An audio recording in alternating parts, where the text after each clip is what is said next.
Yes, good morning and welcome to today's edition of Cheche, the show where opinion counts. My name is Fred Indimuli. Now, yesterday, more than 30 people lost their lives in the latest road crash to occur along the treacherous Nakuru-Eldoret highway. This was only hours after 19 others had perished in a separate multiple-car pileup at the Kamukuya Bridge in Bungoma. At least 50 deaths on our roads in less than 24 hours. Add on a few other incidents over the weekend and we had over 70 people dead as a result of road accidents in as many hours. The infamous Salga black spot accounting for nearly half of those deaths. This morning, Kenyans are angry. Why do we still travel on killer roads despite the presence of a National Transport and Safety Authority whose job is solely to ensure road carnage ends, they ask? The authority prides itself in having reduced the number of deaths to slightly below 3,000 per year. But is that enough? Is the authority living up to its mandate? Yet this cannot be blamed on NTSA alone. Kenyan motorists, passengers and pedestrians too are culpable. For example, what is really wrong with Kenyan drivers who appear to be inherently coded to break road safety rules and regulations?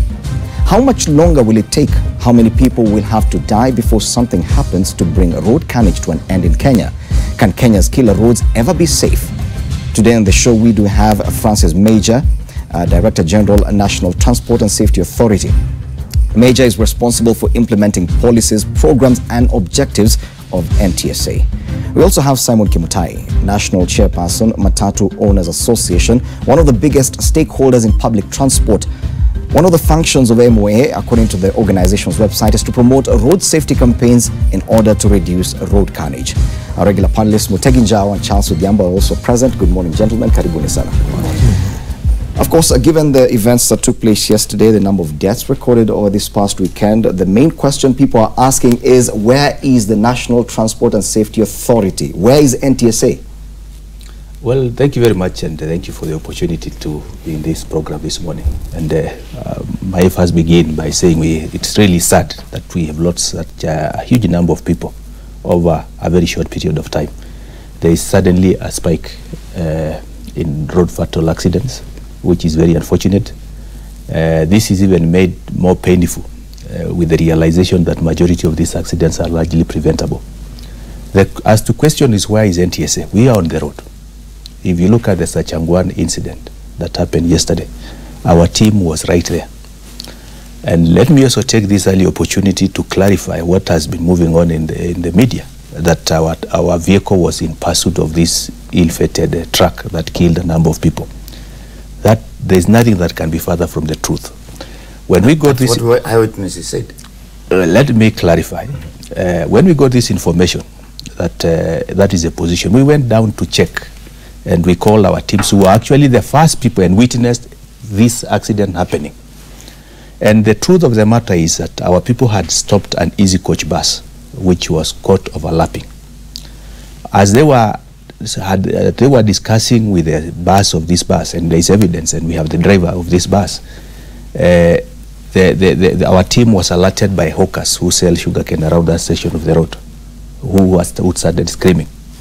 And when they were told there's a truck, that truck that is going down, have hit a bump in high speed, and the trailer has actually, the container has actually tilted to the right. Then it's realized that this vehicle could probably have lost control. When they realized that that was the situation, they followed the vehicle. They alerted motorists by switching on the siren of our vehicle and the strobe. Those motorists who hit our call actually moved out of the road because they will see officers. So it wasn't necessarily inaccurate to say that an NTSA vehicle was in pursuit of this truck for any purpose, probably to warn other pedestrians and other motorists, but it was definitely in pursuit of that truck. It was, but I think the context is very important. What was it doing? It was trying to tell people that there's a vehicle here that has lost control and is coming downstream, get off the road. And we went further to look at the fleet management, because all our vehicles are fitted with fleet management. From the point that vehicle was stationary to the point of accident was only about 500 meters, less than a kilometer. There is no way a truck of that magnitude, suddenly being chased by officers, would have gained such a momentum in such a short distance. Is it one of your, let me call, style of operation, pursuing vehicles on highways for any purpose? Probably someone who has defied an order to stop or broken traffic rules.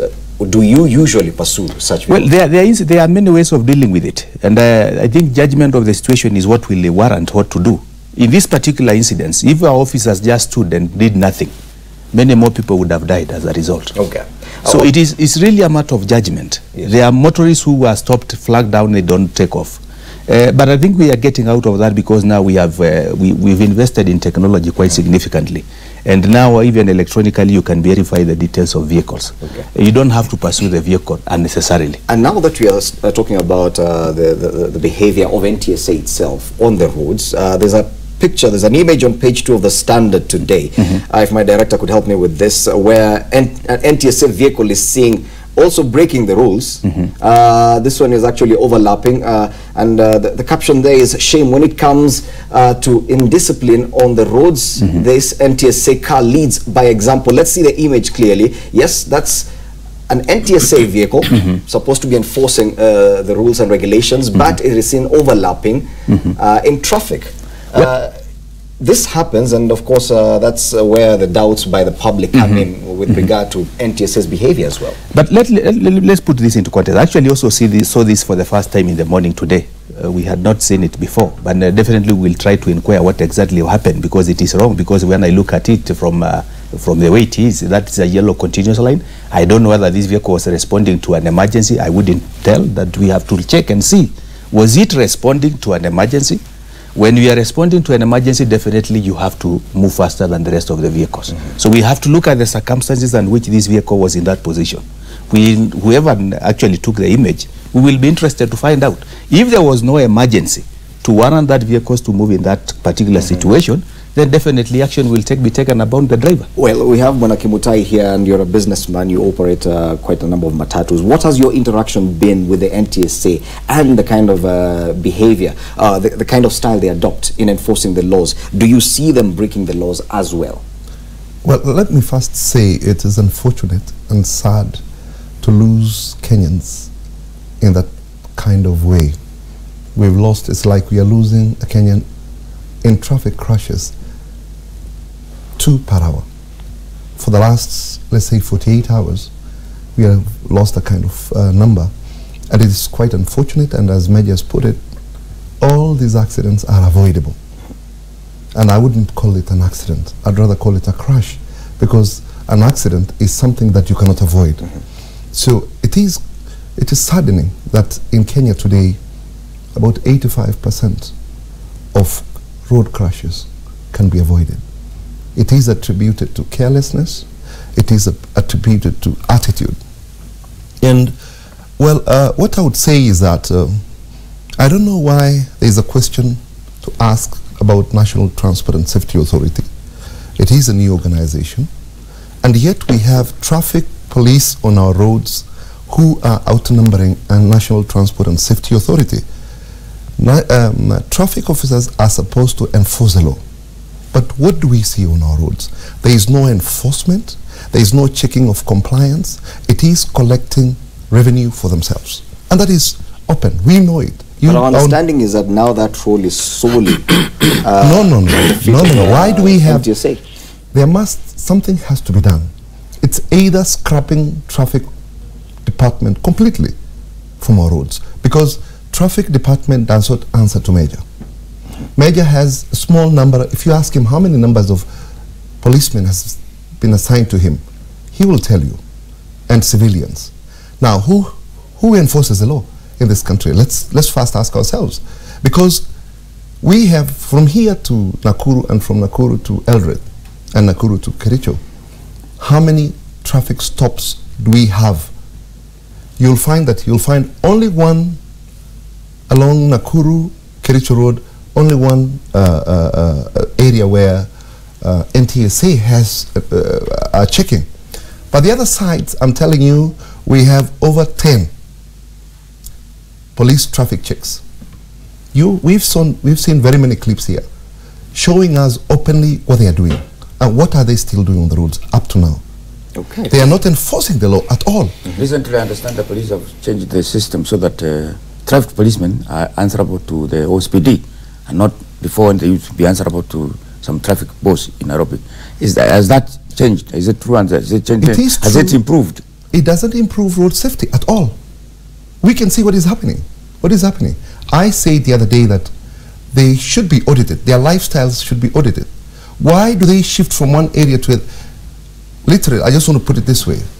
Our roads, where traffic law enforcers are a collection spot of revenue for themselves. Okay.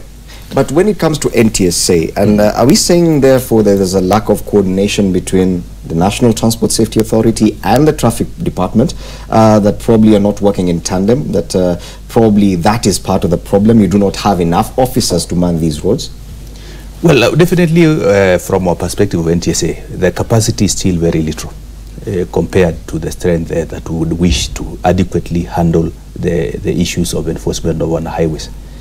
But I think let's go backward and say, and to me, the way I look at this problem, and having been in the authority for some time now where I've looked at the numbers, we try to look at what are the issues. This is a Kenya societal problem. A responsible society do not have to obey the law simply because there is a presence of a law enforcer. That should not be the case, because there can never be a time where we'll have a police officer for each citizen of this country. So it begins with the citizens themselves.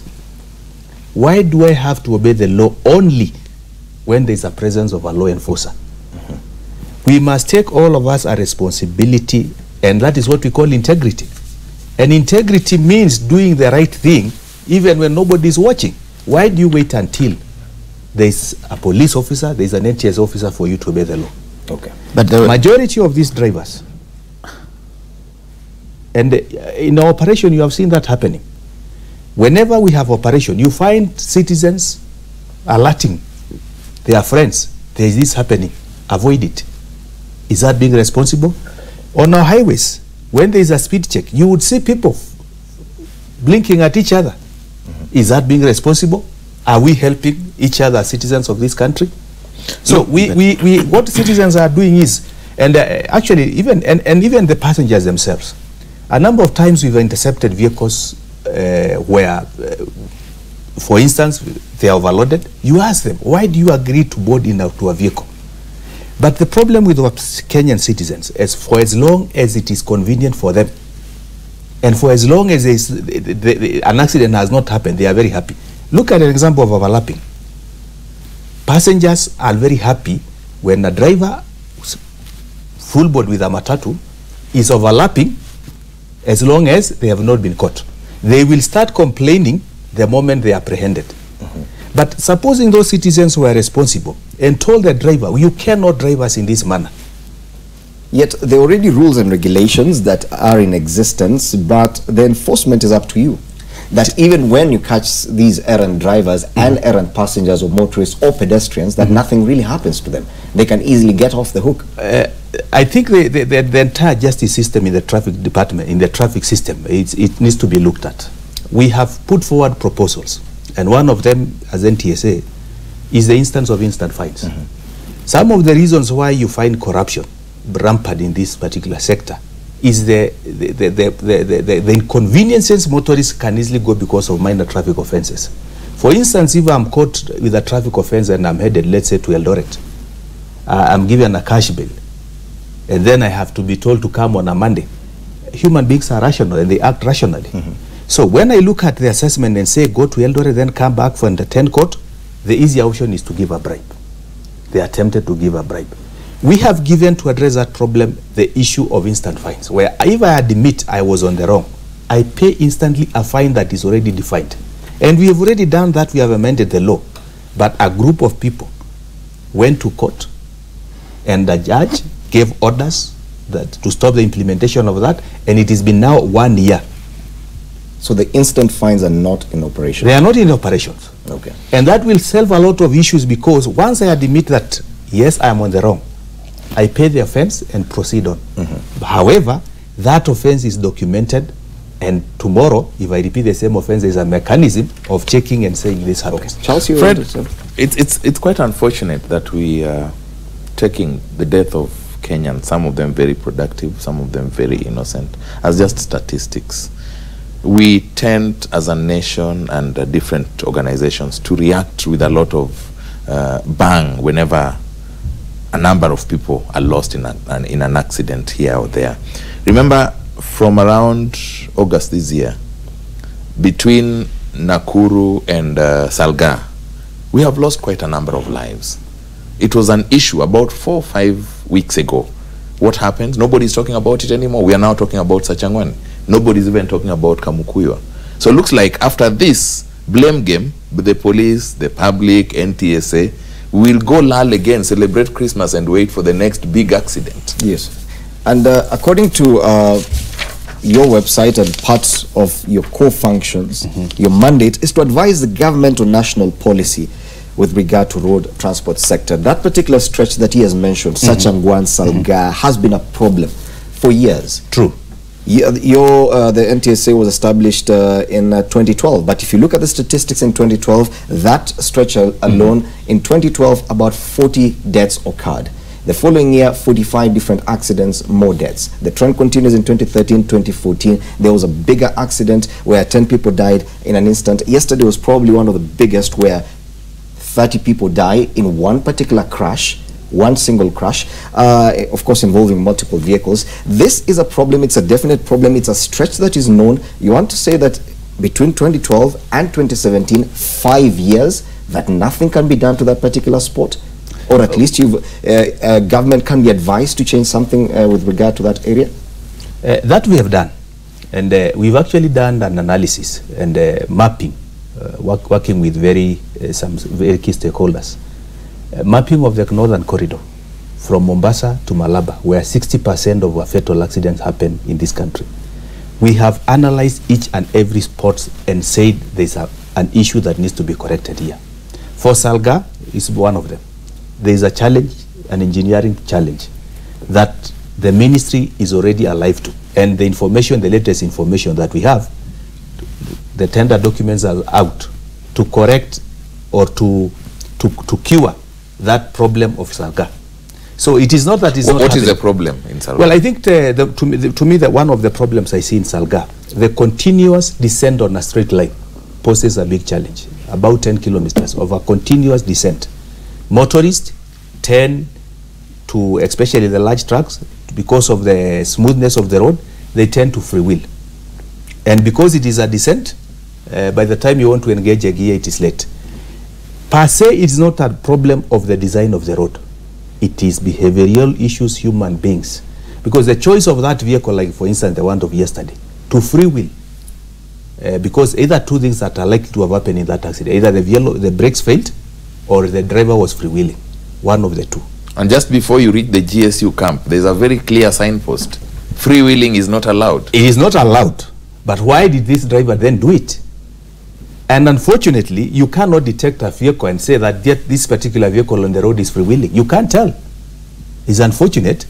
But what about the person who is in charge of the vehicle? What is his role? What is the use of signage on the highway? It is to guide the driver. And one of the guide is to tell you, please do not freewheel on this section of the road. Okay. It is dangerous. You say don't speed on this section of the road. It is dangerous. You've proposed changes, structural changes, engineering changes to that section of the road. What, in your opinion, would be the solution?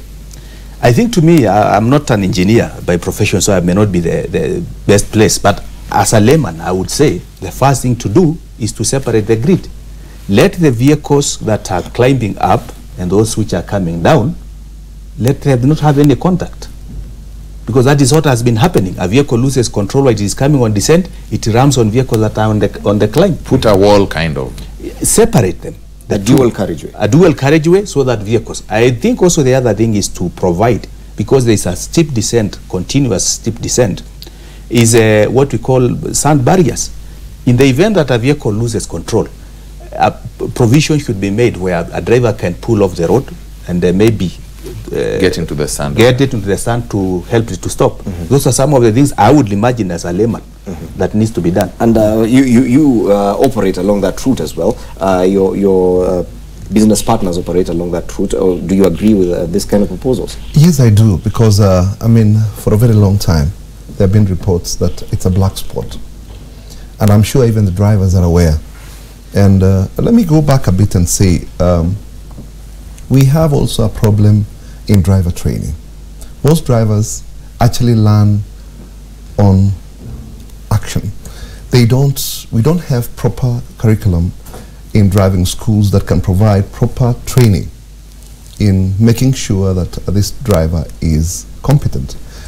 We see very well that even when you go get a license, and when you have a car, you have to you put a sticker of learner, and you're already allowed on the road. So there are questions that how our drivers, do we have, for instance, drivers who are trained to drive a truck? We've never seen any driving schools with trucks, trailers. We don't have. What about your own drivers for your own vehicle? For us, let me just say one thing that, and Major can bear me witness on this. We have emphasized so much on road safety issues, and there's been a very big decline on crashes involving PSV. But PSV is just a very small section, a very small population compared to the other number of vehicles on our roads. Somehow a PSV, just like yesterday, the bus was rammed into by a trailer. But are these people competent enough? This is the only country that you can get your driver's license while asleep at home. Driving license is dished out in a very simple manner, very simplistic. I know if you went to Britain, for instance, in America, to get a driver's license, you really have got to prove that you are able. But here, it's it's also part of NTSA's mandate to formulate and review the curriculum of driving schools. True, and when we took over these functions, there are so many things that needed to be corrected, and we had to prioritize them. One of them that now we have fast-tracked is the issue of the new curriculum.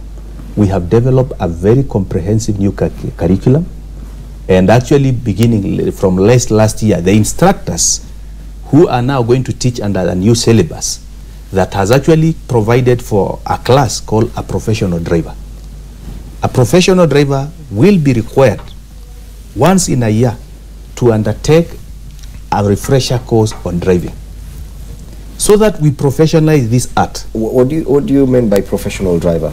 You see, there's a class that we said if you are driving as if your source of livelihood is driving, and for instance, and specifically to certain classes of vehicles like PSVs, like heavy commercial vehicle, you are employed and your work is only to drive. We want to professionalize that. The reason we are doing is this. We are going that direction is simple. For a long time, the driver in this country has not been taken seriously. That the persons who becomes drivers in this country is anybody who is unable to do anything else in life. It becomes uneasy. You start as a tout, gradually you move into a driver. We want actually even to say, can we have even minimum education, academic qualification for you to be a professional driver? O level could be one of them. Then we made sure that once in a year you would attend a refresher course. In all profession, there is always refresher courses, so that you are relevant and you embrace yourself with new development within your industry. The same case to driving. If you look at the design of our roads today, the way they used to be many years back is very different. The interchanges today we have, if we don't have an opportunity where when we can refresh the old drivers to know that this is now the new configuration for driving is this way, it becomes a problem. So the syllabus is almost obsolete. We have revised the curriculum and the syllabus as well. And the first batch of students, in fact, right, that we have just the instructors, training of instructors has already been done. And from 1st of January, the new class, the new students now under the new curriculum will start. So anyone who right now is still using the old curriculum, which is that is which but now that has been repealed. That has now been done. It's a process. The first thing is when we review the curriculum and the syllabus, and actually even up to the highway code, we have reviewed all those, because the kind of roads that we used to have in the 60s is no longer the same case. So once you review that, the first place is instructors, and we actually attended graduation ceremonies where these instructors are graduating. We have now enough capacity of instructors who can now be teaching the first batch of students and These are under you or under the police? We have taken over this function partially from the police. Why partially? Because we are building our capacity. We are building our capacity, so we have taken partially some of this. So NTSA is still not 100% able to take over the entire transport and safety? Not yet, which is a process. It's a process, and as a new organization, obviously, so that we don't create and disrupt the industry, it needed to be done in a structured manner. A new curriculum would definitely affect most of your drivers, because they are considered the professional drivers. They're paid to actually drive. We made proposals, very comprehensive proposals, about 3 years ago on PSV issuance. You know, when you're a driver and you want to get into PSV, the qualification is you must have a 4-year-old license. Not 4 years experience, but 4-year-old license. You can go to a training school, a driving school, put your license under the bed, and then after 4 years you come and apply to get a PSV and you'll be issued. Whether or not you've driven. No testing, no nothing. We propose that this function even be removed from NTSA to go to a place like national, like youth service. Youth service have trained the best drivers in this country. That they go there because of discipline issues, they mark time and they are put to test so that they can be classified. You will find that somebody has all classes of driving and yet cannot move a vehicle from one point to the other. And for us investors, we only look at these licenses which has been issued by NTSA for us to allow a person to drive. And testing is very simple. Somebody can move the vehicle, but he has no power to control it at certain moments until he is in, I mean, maybe in long distance and so forth. So this function, we had said that it has to go to an area where they have to be classified, that you can only be able to drive. So you do not think NTSA can adequately handle this issue? For now, they're building capacity, and our people are dying on Would you say they are overwhelmed? Right now, as he may just put it, they're saying that they are still building it. We have institutions that are already existing with big vehicles, with small vehicles which can be put there. And we're not saying to be trained for free, because it's profession, skills that somebody's looking for. He has to pay for them to be trained. And somehow this has not taken off. But then the other issue, and a very important one, is that PSV are having now competition by non-PSV vehicles doing the business. Today we have Probox. The Probox that kills 7 people. What is the capacity? And that vehicle is PSV. Number 2, we have vehicles called Sientas, Wish, doing PSV means it's licensed by NTSA. These ones are illegal, and yet so it's an illegal PSV. Yes, an illegal PSV. And Kenyans are they want to get to their destinations very fast. So what happens? These vehicles are competing with us. They are not compliant at all. They are doing 100 kilometers per hour, while we are restricted to 80 kilometers per hour. So, and it is carrying, it's supposed to be 5 passengers. They could be overloaded. And then ours is the smallest is 14. So what happens? If I want to go, I say this one fills quickly, and they are given bays to load passengers. And these are the vehicles which are, so many of them are involved. Whose responsibility is it to remove them? Back to NTSA? Traffic police officers. Well, it is enforcement, law enforcement. It is a law enforcement challenge. However, let me say this. We as NTSA are completely against this kind of vehicles which are not authorized, which are not licensed to do PSV business. For the simple reason, we've started seeing benefits of some of the from the PSV regulations that we enacted in 2014. And actually, if you look at fatalities from the PSV sector, actually have started going down. The risk is, this is now a highly regulated sector, the PSV. To have now other players coming through the back door, they don't have speed governors. They are not even insured to carry PSVs. We don't know the competency of this driver who's driving this vehicle.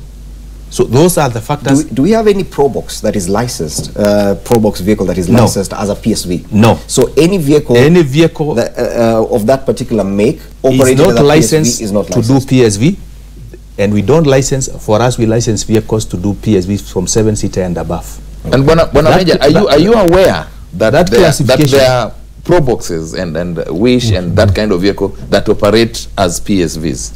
Yes, we are aware. You are and aware. We have brought even to the attention of the police. So NTSA is aware. We are aware. That these vehicles are We operating. are aware, and we have actually had several discussions, even with the association that Mutai is the chair, to say that we are actually opposed to that. The county governments are supposed to give these people licenses to do taxi. But these taxis now are being converted to fare-paying passengers, and that is where the problem is. Wow. Time now for a break. When we come back, we continue with this discussion to do with Kenya killer roads. Remember, not only vehicles are causing crashes, the other biggest problem has to do with motorcyclists, border riders. Just looking at the statistics, border riders could be accounting for more deaths on our roads than any other combined motorists. That when Cheche returns.